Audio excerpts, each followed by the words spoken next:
Yeah, Matt Dowd. I'm here in Venice, famous celebrities, but you never thought you'd see pole dancing.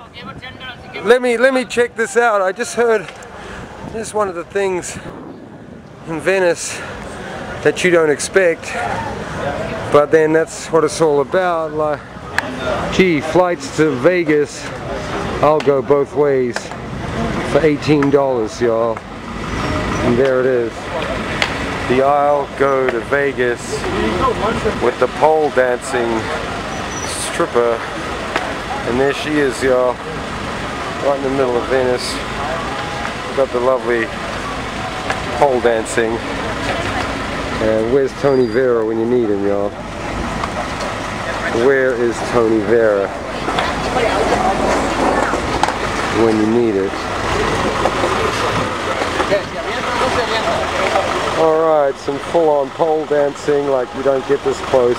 I got to do a parental advisory on this video. If you're watching with your children right now, you better take it down, because that's some ass right up in the camera right there. So yeah, this is a truck. It's just sitting on the side of the street. It's very good work, I've got to say. They're doing well because they're getting the attention, and they're getting the attention because they got the hot chick doing the pole dancing, and that's it right there.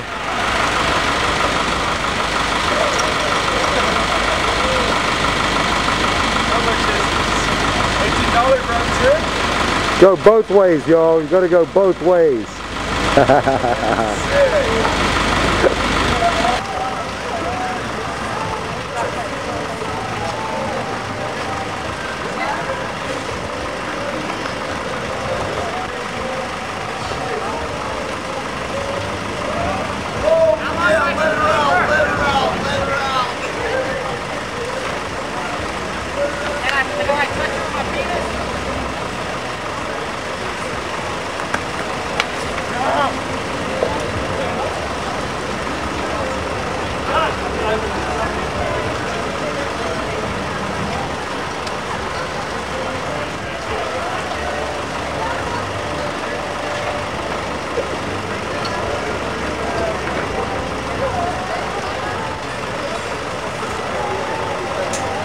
Oh, yeah.